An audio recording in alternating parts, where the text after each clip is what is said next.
ଜୀବନରେ ବେଳେ ବେଳେ ଗପ ଦେଖିବାକୁ ଇଚ୍ଛା ହୁଏ। ଆଉ ସେ ଗପର ନାଁ ଯଦି ପ୍ରେମରୁ ଆରମ୍ଭ ହୁଏ, ଗପ ତ ଲେଖିବା ଆହୁରି ସହଜ ହେଇଯାଏ।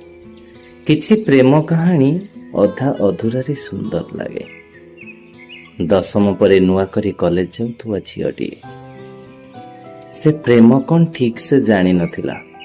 ପ୍ରେମ ସହ ଖେଳିବା ତ ବହୁତ ଦୂରର କଥା। ବହୁ ଶାନ୍ତ ନିରୀହ ପରି ଝିଅଟି ସେ ଥିଲା। ତା ଦୁନିଆ କେବଳ ସେ ହିଁ ଥିଲା। ସବୁବେଳେ ଦେଖିଥିବେ ଯାହାର ଚିନ୍ତାଧାରା ଛୋଟ ପିଲା ପରି। ସେ କେବେ ବି କାହାକୁ କଷ୍ଟ ଦେଇନଥିବ। ସେ ସିନା କଷ୍ଟ ଦେଇନଥିଲା, ହେଲେ ଦୁଃଖ ତା ପାଇଁ ଚାହିଁ ରହିଥିଲା। ନୂଆ ନୂଆ ସାଙ୍ଗମାନଙ୍କ ସହ ପଡ଼ି ଫେସବୁକ୍ ଖୋଲିଥାଏ। ଫେସବୁକରେ ନିଜ ଫଟୋ ଦେବାକୁ ମଧ୍ୟ ଡରୁଥାଏ ସେ।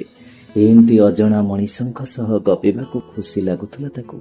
ଏମିତି କିଛି ଦିନ କଥା ହଉ ଜଣେ ତା ଭିତରେ ଥିଲା, ଯିଏ ତା ସହ ସବୁଠୁ ବେଶୀ କଥା ହୁଏ।